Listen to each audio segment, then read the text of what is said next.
Hi, you're listening to That Can't Be Right, a podcast about exploring structural wrongs, cultural oddities, and wild opinions. I'm your host, Ryan Rogan, and it's graduation season. Lots of joy and celebration as young people transition from high school to college and from undergraduate and graduate programs to a soul-crushing workforce. Congratulations to all the new graduates across the world. Things are super fine and normal. And as you contemplate what appliance to get the new grad in your life, I recommend avoiding an iron. No one irons anymore. Sorry, Big Iron, Black & Decker, Sunbeam, Hamilton Beach, and other iron manufacturers, whoever you are another thing millennials killed, I guess. If you want to get the new grad in your life a really good, fun, free gift, send them a link to this podcast. I finished my MBA in 2020 and missed out on a ceremony, so if you want to give me a gift, I'd love a 5-star review on Apple Podcasts. I already have a well-loved copy of Oh, the Places You'll Go, but if you want to give me advice, you can send an email to thatcan'tberightpodcast@gmail.com. Finally, if you want to continue the conversation about this episode or anything else happening in the world, connect with That Can't Be Right on Twitter and Instagram at TCBRPod. If you're listening to this before May 17th, 2021, I'm raffling off the brand new Sony PlayStation 5 Disc Edition to bankroll this whole endeavor. So let's listen in.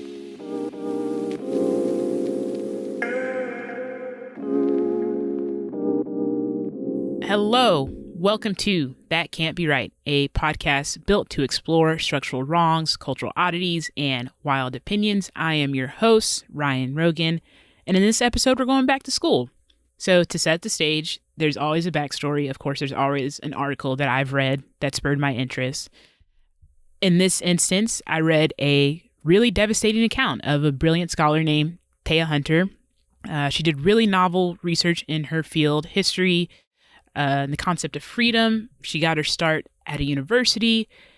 While she was there, she dealt with a variety of microaggressions that would be familiar to any Black woman, any woman of color, in a space where there aren't a lot of people that look like you. So she left her position and navigated academia as an adjunct professor. And as someone who considered a career in higher education, those labels might mean a little more to me than you, but that's okay. I have an expert here to kind of explain her story and the broader story of adjunct professors.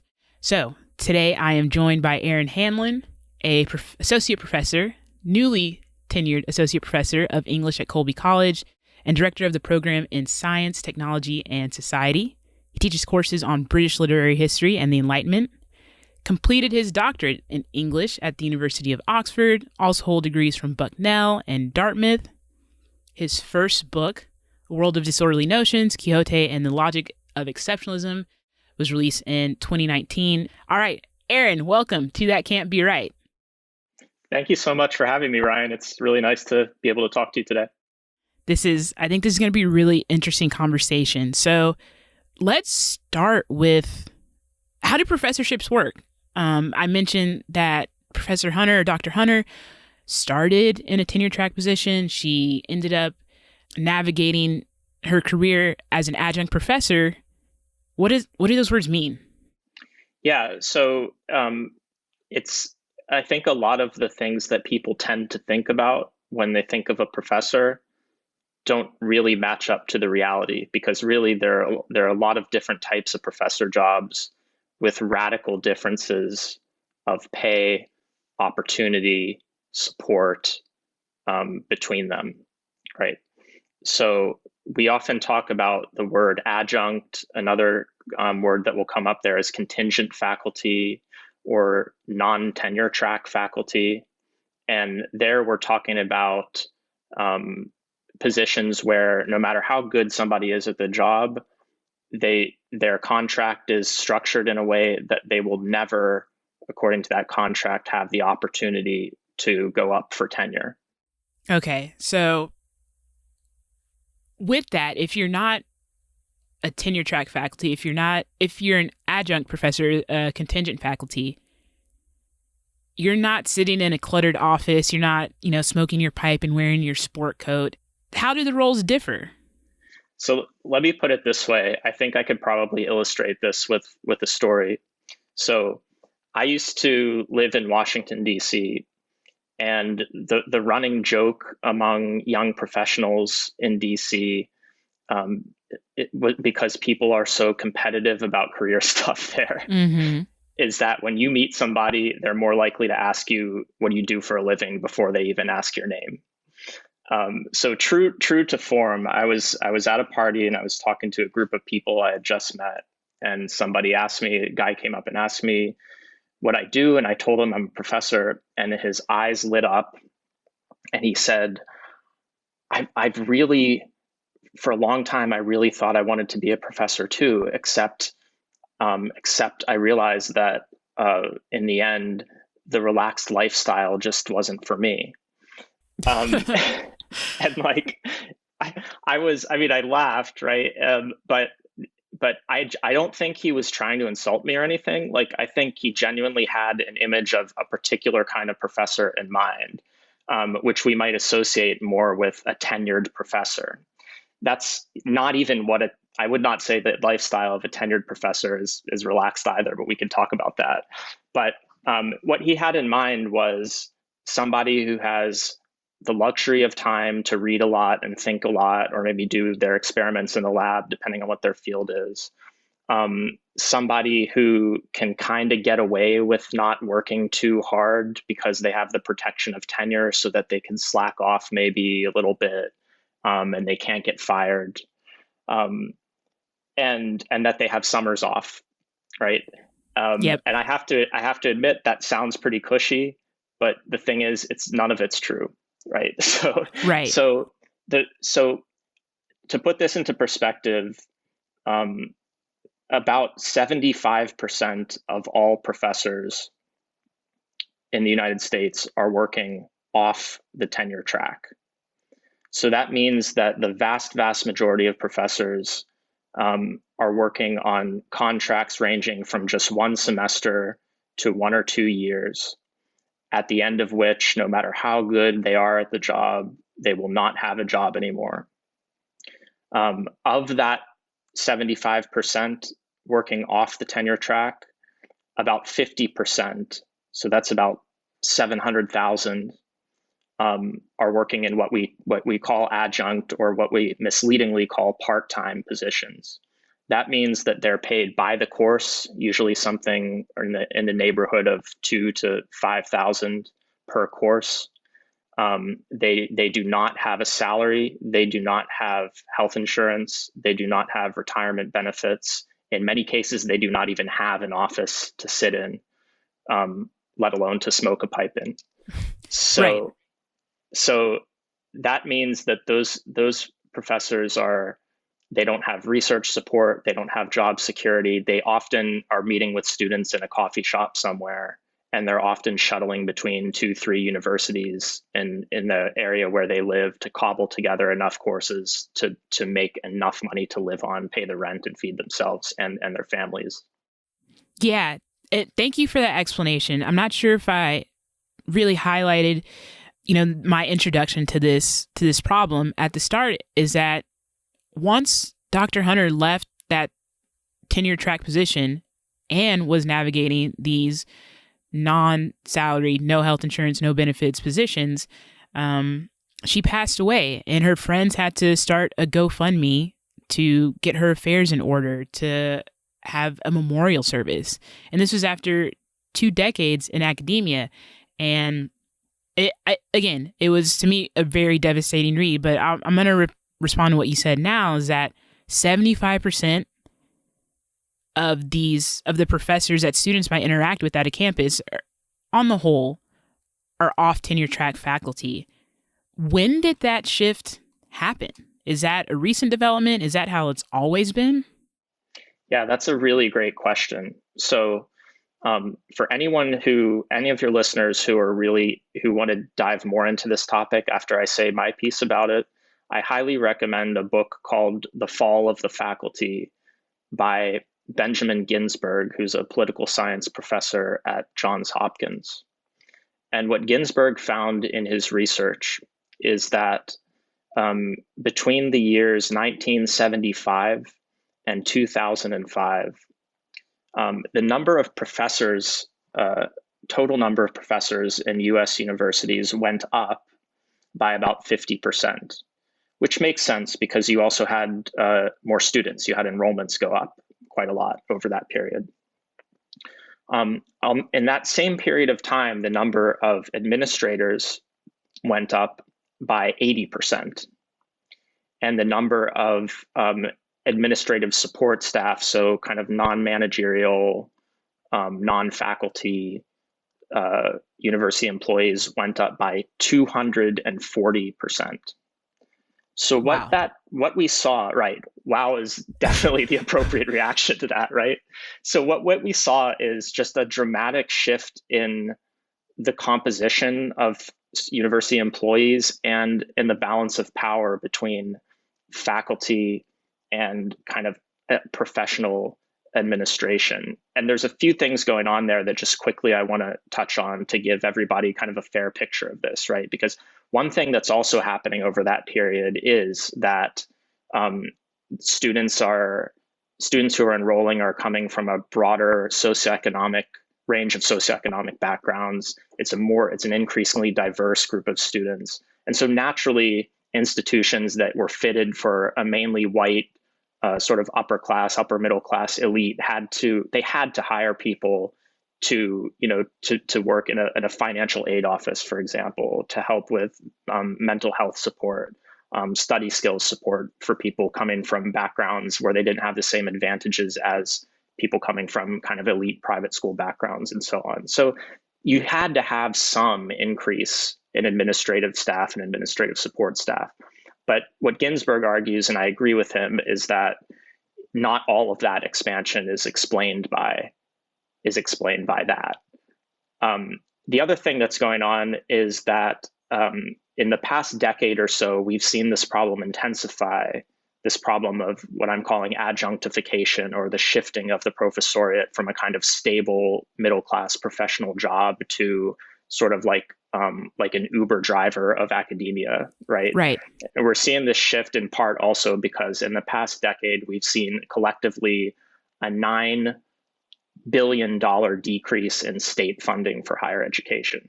So that's also putting new financial pressure on our institutions. So two things. One, the shift in the composition of the staff, the faculty, the administration, that's crazy. 240%.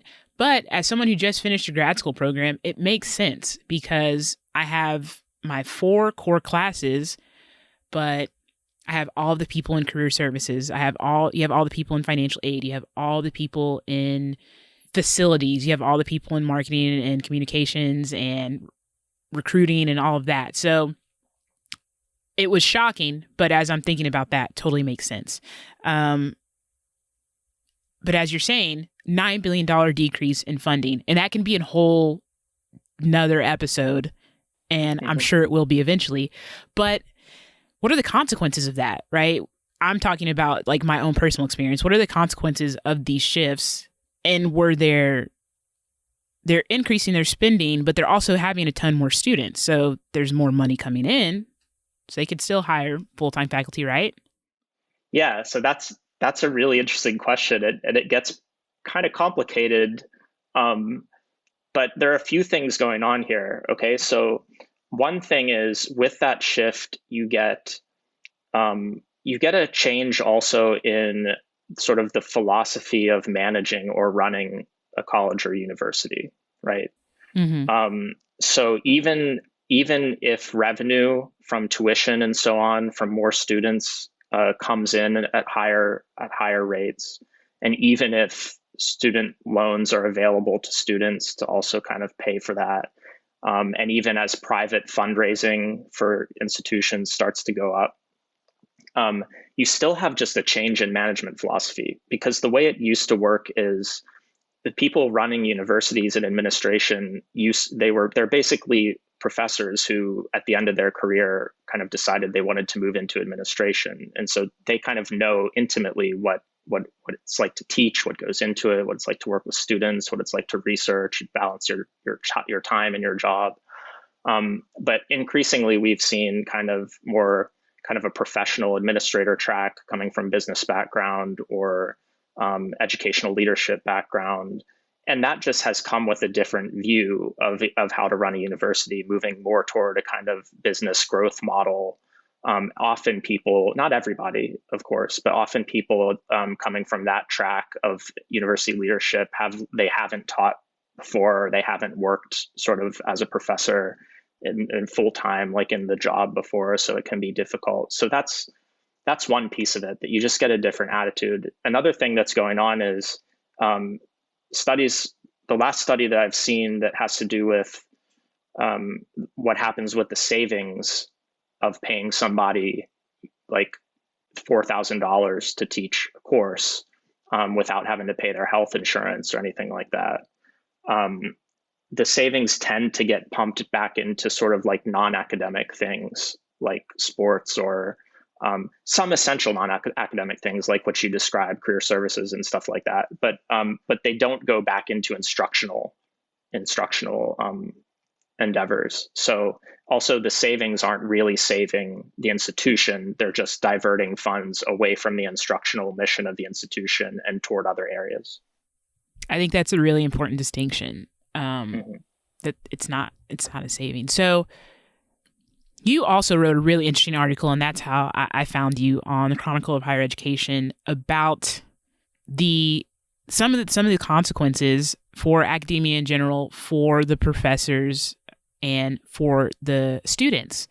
Mm-hmm. So I want to start, because I'm selfish, I want to start with students. That is my experience. Do you think parents and students understand who is teaching them in these circumstances? And not to say that these people are any less qualified, that they're not great instructors, that they're not experts in their field, but they're not the people on the brochures that get mailed out. They're not in the videos, walking around campus all buddy-buddy with students, but they're just getting paid so much less. Mm-hmm. Is it fair for a university to sell the idea that you're going to have a course with the Nobel laureate and other credentials when you have this professor that you're just dramatically undervaluing? Mm-hmm. Yeah. Well, first, I'm so glad you made the crucial point that people working in these adjunct and contingent positions are by and large outstanding. They're not less qualified. They're not less good at their jobs. I used to be one. I'm very fortunate now to have gotten a tenure track position and to be tenured, but I was also a contingent and adjunct faculty, and I'm not a different person now than I was then, right? But the point that you made also is that or implied at the end there is also key, right? That the issue isn't the ability and the motivation of people working in contingent faculty positions. It's that they're just not supported well enough to do everything that the college says that they're going to do for the students. And you're absolutely right that I think it's sort of a lie to sell this idea of a university with its traditional kind of professors who are going to be there and have an office space to meet in that's comfortable for the students and have the time to grade student work with close attention and care, and the time to write letters of recommendations and help advise on careers and help advise on graduate school.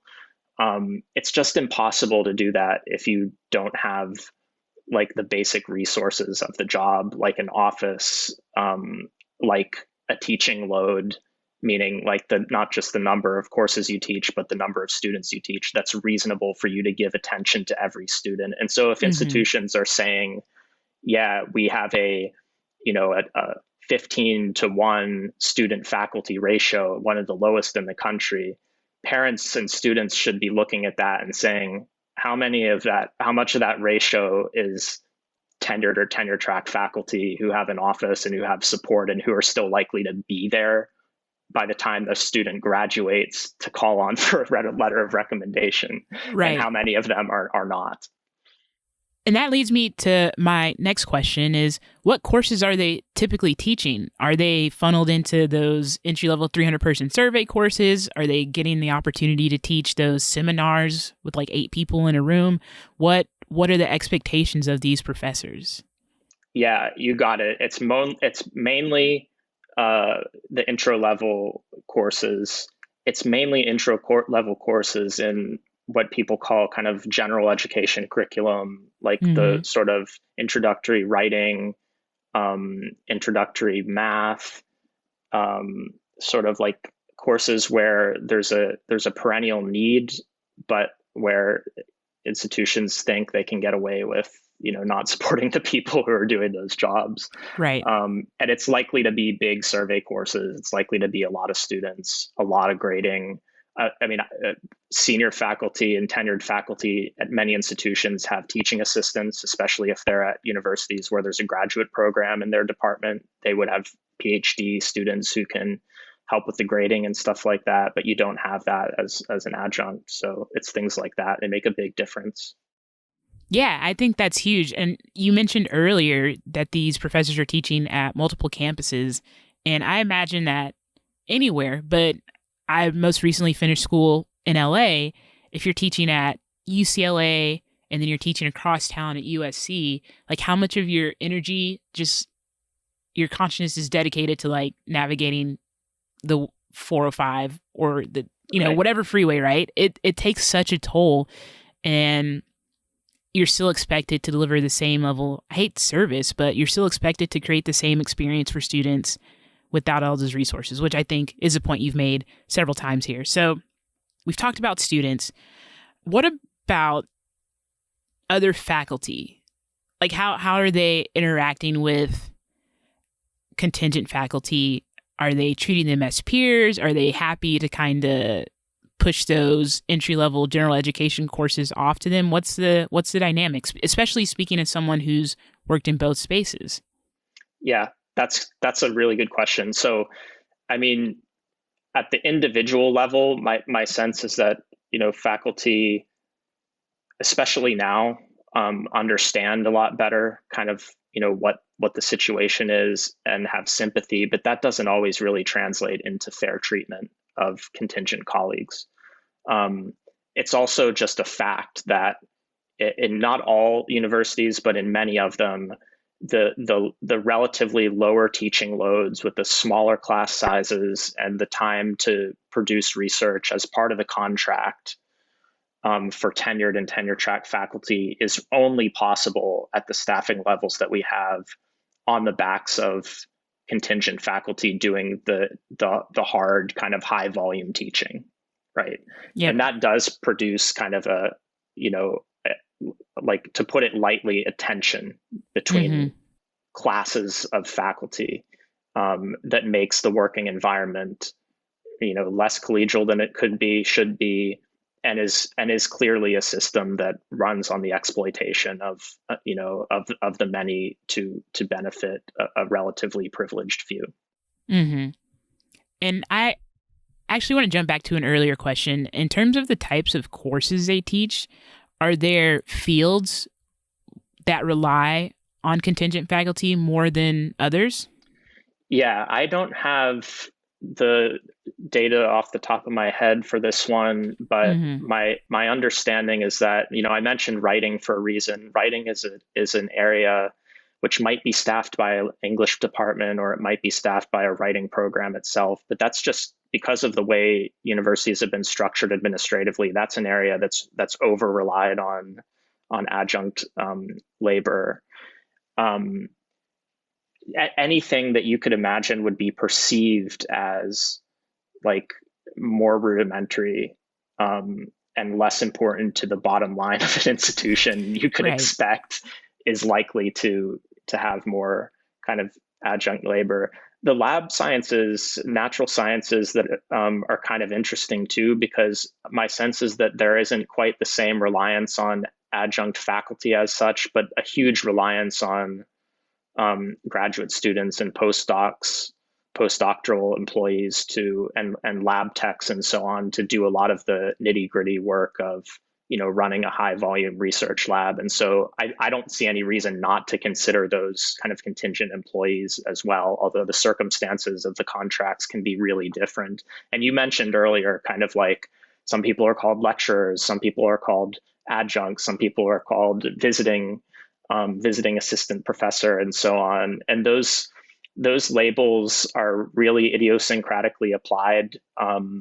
They could mean anything from a non-tenure track contract that's indefinitely renewable. So in effect, a stable employee who's just not eligible for tenure, but they're likely to get renewed every year as long as like the budget's there and they do a decent job.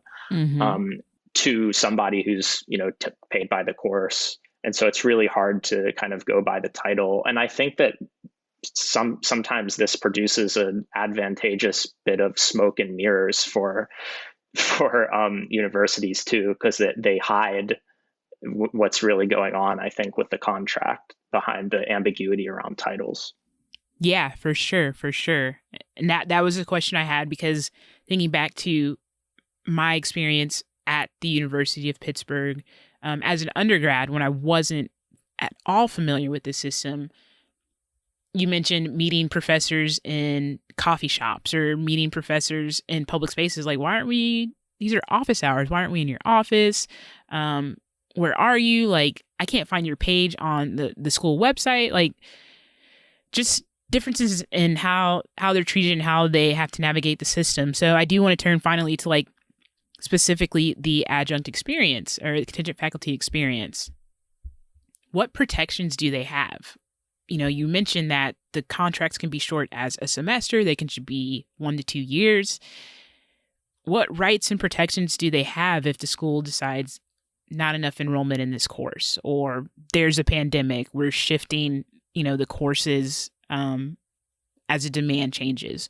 What kind of protections do they have as they're trying to navigate a university system?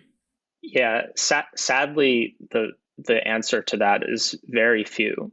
So it's not uncommon for an adjunct professor to have if their course just doesn't enroll, if the student numbers don't meet the target to make the course worth putting on for the department or the university, then they can that's usually written into the contract, right? So that can just go away. So for example, when I was in that situation, I had to think a lot about like pitching my courses in a way that's likely to attract a lot of students, or else I'm not getting paid. So it's kind of like you need to think like a marketing specialist as well as a literature professor or whatever in that situation. And then you might have to do that across several universities. Exactly, which might have different students, like totally different priorities. So you have to put on the one hat here and, at UCLA, and maybe a different hat at USC, right? And then, right, so there's that. Definitely in the pandemic, when budgets, kind of go belly up, then there's no protection there. And I've been for a long time worried about what we call academic freedom, or the kind of freedom to teach the material that is, kind of that you believe based on your professional expertise is what should be taught and how it should be taught, rather than having somebody tell you, no, that's not what you can do, or somebody attacking you for your politics or something like that. I mean, those situations leave contingent faculty extremely vulnerable. And so it's very easy for a university to say, oh, maybe that professor's technically right, but they've gotten a media firestorm aimed at them, and it makes our university kind of look bad. So it's easy to just cut ties with that person, right? Even if they don't deserve it. So they're very vulnerable. Yeah. And then I have a follow-up question there. How much say, you mentioned like kind of pitching your classes when you were a contingent faculty. How much say did you have in the scope of the curriculum? Or is it just the university, we need someone to teach this class and you need to cover these topics? Like, how does that work? I think in most cases, somebody in that position would be handed not only the classes that they're expected to teach, but also possibly even a syllabus with the readings and all, according to how the department does it. in my case, I was very like lucky as far as that goes. I was able to design. I mean, I was told we need a writing class, or we need a class in 18th century British literature. And so but within those remits, you can design it how you want. And, I was fortunate in the sense that I was given some freedom in that way, to do it. But yeah, a lot of people, they would have to work within constraints that are a lot more intensive than what I did. So that is an issue. Thank you. So I do want to turn to your article, because we've talked a lot about the shift in, the composition of the faculty. We talked about the student experience. We've talked about the relationships within this hierarchy of professionals. And then we've talked about kind of like the day-to-day experience as a contingent faculty. But there are other consequences, because the goal of academia isn't just to just teach and leave. You've mentioned the opportunity to do research, the capacity to do research. Can you kind of walk me through the unstable future that higher education is building for themselves by relying on contingent faculty? I counted 3 points, but if there's more, please feel free to elaborate.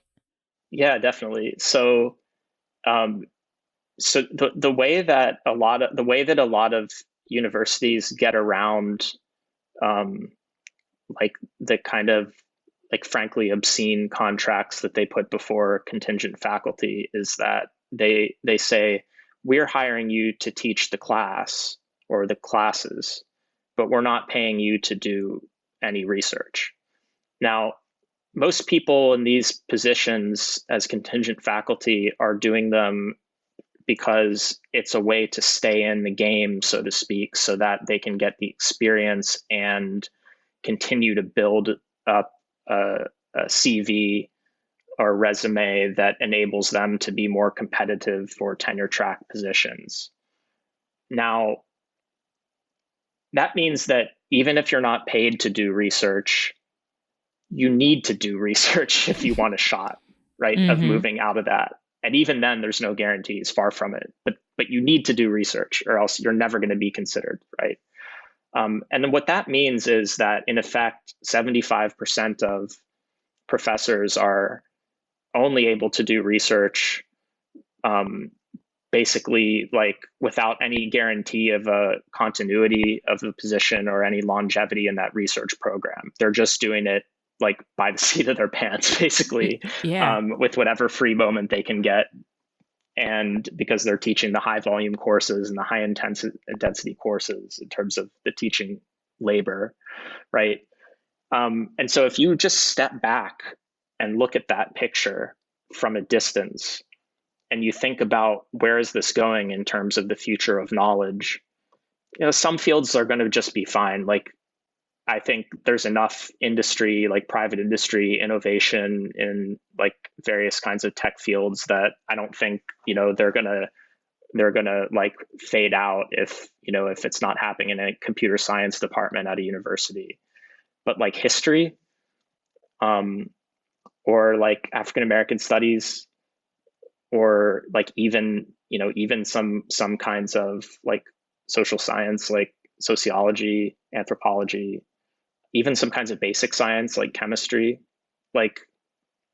pure mathematics. I mean, who's going to do these things, right? People are just going to in their spare time on the weekend, go to a $300,000 chemistry lab and produce new knowledge. No, it's not going to happen, right? No. So it's a bad recipe for the future of knowledge, I think. For sure. And I think going back to this idea of, I'm still stuck on that 240%, the support staff growth, right? Mm-hmm. You can't just kind of plug them in there to do that work. And I think I have a very shortly formed, or I guess very quickly formed hypothesis that those roles are so interchangeable. Those people can kind of do the clerical administrative work across places. And because that doesn't exist for this research you're talking about, like you're saying, it's just gonna disappear. So that stinks. And then you mentioned PhD students, and again, failed PhD student here. Not that I failed out of a PhD program. I want to make that clear. I just didn't get into one. If you're a PhD student watching other faculty members struggle, what's the incentive to complete that program? What's that incentive to stay in industry? And what are your thoughts on that pipeline? Yeah, I mean, it's so hard. I know. I mean, I just remember personally, like being at the end of my PhD, and just thinking about like how daunting it is to think that like I'm going to be able to put any of this to use. I mean, it's devastating for somebody in that position, as well for students who are thinking about applying. Like we have so many students who are passionate and interested, and they have good ideas of things that they would do in the field, at the undergraduate level and at the master's level. But like thinking about turning that into a way that they could put food on the table is really devastating in this environment. So it stifles. We don't know how many brilliant people we're just losing because they have to opt out of that pipeline at some point, or be forced out of that pipeline at some point because of scarcity, right?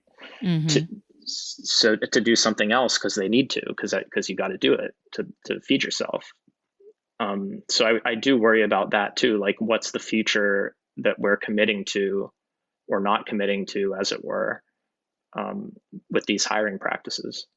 Do you think that PhD programs are realistic about that possibility and preparing students for that possibility, that you might not get a tenure track immediately after, you might not get one after doing a postdoctorate program, you might not get one?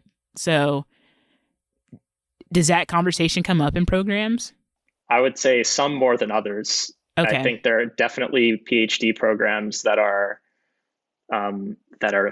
sort of operating based on not being honest with themselves or their students. And then there are some that are more kind of honest. And it also really differs by field. Like if you get a PhD in economics or chemical engineering, you're going to be fine. In or outside of academia, there'll be plenty of opportunity. So, it really does depend on the field too. But that's I think a big problem here is that it's also like the lack of transparency and the lack of data transparency. Like what I would love to know, but it's hard to get a hold of, is what are PhD students actually looking for at the end of the PhD? How many of them want to continue on into academia in each field? How many of them want to do something else? What are their motivations? I would love to know that. And if I had it to do all over again today, I would hesitate to apply to a PhD program that didn't lay out pretty clearly for me what its PhD students are doing when they're done, just so I have a sense of how they're preparing them for that. For sure, for sure. So let's kind of turn to what you propose as solutions or ways forward kind of out of this hole that higher education is digging itself into. What's the path? How can contingent faculty advocate for themselves? How can administrators advocate? How can professors? How can students? How can that whole ecosystem improve? I mean, so just keeping on that point about transparency, I think one thing that we need to do is we need to basically push more accurate data out into the world in the U.S. News and World Report rankings, in brochures and so on, that students and their families are going to see. We need to, I think, recalculate student to faculty ratios as student to tenured or tenure track faculty ratios. We need to kind of be more open and honest in our accounting of where we're spending our money. And I think there are a couple of ways that you get there. I mean, obviously, like contingent faculties who are unionized are going to fare better in getting better working conditions. And I think there needs to be more kind of like cooperation and solidarity between all ranks and categories of faculty toward unionization. But I also think we need to think about not just aligning ourselves along labor categories, but across disciplines and departments. I think that's huge because just going back to where we started the conversation today, you know, part of the reason why this happens, this adjunctification happens, is because faculty don't really have much power in the decision making in universities anymore. And I think the way that you have more power in that situation is you band together across departments and divisions. It's really easy for one department. It's like easy for chemical engineering, not to pick on them, but to be like, oh, my university cut the philosophy department and the theater department entirely this weekend. But I'm fine. Right? It's easy to do that if everybody just thinks like, I'm here in my narrow lane and this is what I do and this is like what my business is. But if every time that threat comes up to defund or to cut departments, to eliminate majors and so on, which is happening in particular right now, in the aftermath of and ongoing effects of the pandemic, it's just a lot harder to do that stuff if every single person, no matter whether it affects their department or not, is like, actually, no, we're a university. We're not a partiality. We're a university. We have all the subjects here. So I think that kind of solidarity is important. What do you think is a barrier to the solidarity right now? Is it just people being like, I'm fine, we're good, we have our... Go ahead. Yeah, I think it's the fact that all those, so the drop in state funding, the scarcity produced by that, the conditions of a vast majority of faculty working off the tenure track who don't have much decision-making power and who are under threat of being let go or fired based on if they cause problems, because that would be perfectly doable under these contracts. Like all of that creates a situation and where people feel like it's a zero-sum competition and like you have to fight to get yours. And we don't think about the power of cooperation and collaboration. We think like, I'm in it for me. And it's really hard to change that mentality because that's how academia works. Like you publish, you try to, it's so competitive. When that guy told me at the party, when he told me at the party, like about my supposed relaxed lifestyle, I thought like, it's like basically, I'm far off from the LeBron James of professors, but it's like going to LeBron James at a party and being like, that's interesting, LeBron. I actually at one point was considering playing for the Lakers too, but I just decided it wasn't for me. Like it's so the odds of getting like the job that person had in mind of what a professor is are so low that it makes people so competitive and focus so much on competition, and divided people are easier to conquer. What about students? Can students have any impact on this? Yeah, I think students could be really powerful. And that's partly why we need to, I believe that I'm very clear in sort of all of my talking about this, that I want students to make up their own minds about their motivations, their politics. I'm not here to preach to anybody, but I do think students deserve information about what is and is not going to be available to them based on faculty contracts. And when students become aware of this, when parents, families become aware of this and they start asking questions, that's when students can have real power. And students often do. Students have the experience, right, of working with the professors. They know that their professors aren't likely to be this greedy, this stereotype, right, that people who want it this way will push to keep it this way. And students know that. And so they can come out and protest. They can raise awareness. They can talk to their families and to their friends, and they can be very powerful. Definitely. I guess going back to the awareness question and going back to your own decision to let students know how it's going to be, and going back to the idea of transparency, when you were teaching, were you telling students, hey, I'm not a full-time professor. I'm not going to be able to meet you all hours of the day. I have other stuff going on. Do universities frown upon that at all? Did you ever get any pushback about letting students know? That's a great question. I mean, at first, honestly, it was like, I think I was a little bit scared, if not ashamed, to talk about that with students because I was afraid that they wouldn't respect me. Mm-hmm. And that would sort of erode my ability to do my job well. And so I didn't have a sense that anyone was pressuring me not to say anything. Although the fact of the matter is that like we've talked about already, people in that situation of precarity don't want to rock any boats. And so if there's even the chance that talking about it might get you in trouble, you're less likely to do it. That said, as a tenure track professor and then as a tenured professor, I've been a lot more. I mean, I do a presentation at the end of all of my classes about academic labor, and it's not a presentation that tells anybody what to do. It's a strictly kind of descriptive presentation about like the facts of labor categories and how they work. Just a lot of the stuff we talked about today. Awesome. But it's hard. It's hard to bring that up when you're in a position of like relative power with the students, but disempowered with respect to your employer. Absolutely. Absolutely. Aaron, those are all the questions I have. I think you've done a really great job providing insight into what's going on, why it happened, what individuals, organizations, students can do to make changes. What did I miss?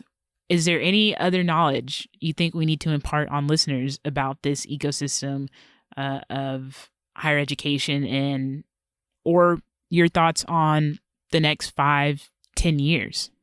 I think, I mean, first of all, I just want to say I thought the questions were really incisive and really helped me draw out kind of what I wanted to say, what I came here to say. So I want to thank you for that. I think, I mean, I've covered most of it, but I think if anything, the only other thing that I would add is, and we're already starting to see this again with all kinds of institutions' responses to COVID, but I think higher education is going through a lot of changes right now, and some of them a lot of them are to do with the things that I've discussed, and some of them are just to do with, I think, changes in the way that knowledge works today and how it works sometimes across disciplines and it works sometimes in collaboration. And there's a lot of collaboration between outside of the university and inside. And I think that like we need to, as faculty and students, I think we need to be aware of the changes happening around us so that we can respond to those. And I think a lot of what I said probably doesn't paint administration in a great light, but I really just want to emphasize that I don't think what this is a bunch of bad people trying to ruin higher education. I think what this is a structure, an institutional structure, and a system that's become entrenched over several decades now that has a lot of us kind of in our own lanes with our heads down, not thinking about really what's going on in the bigger picture. And so I think we need more collaboration, not just across the departments and divisions of a college or university, but also between faculty and administration. We need to sort of change this whole thing. And part of changing that is going to have to be giving faculty more institutional power to have an actual seat at the table. These days, they call us stakeholders. But what we need to do is we need to actually hold the stakes. Yeah, a symbolic stakeholder isn't worth much, I think.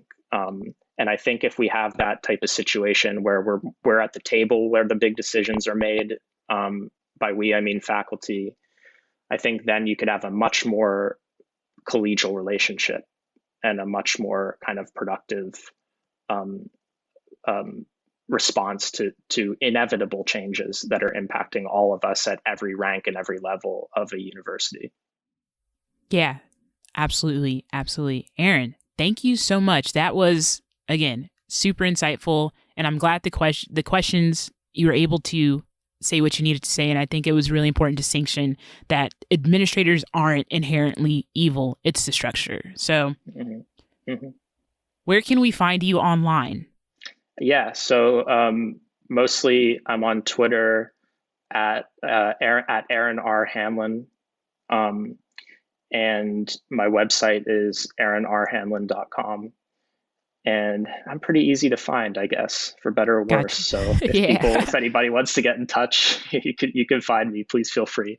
Absolutely. Are you working? Can you tell me if you're working on a new book? Yeah, I do have a book in the works.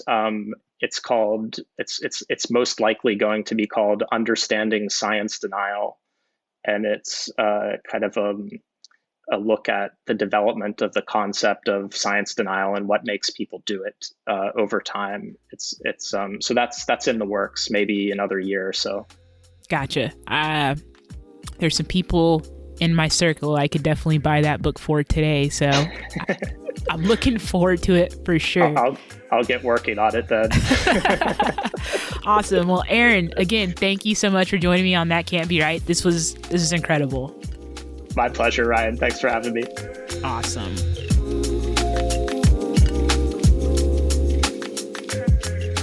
Thank you so much for listening to my conversation with Aaron. If you like this episode and you have a super secure, updated Apple device, drop a 5-star review. Then you can share this episode with the students in your life and remind them to be kind and patient with everyone when they arrive on campus. As we've learned, all professors don't live in the ivory tower. So, my favorite thing about producing this podcast is recording these interviews.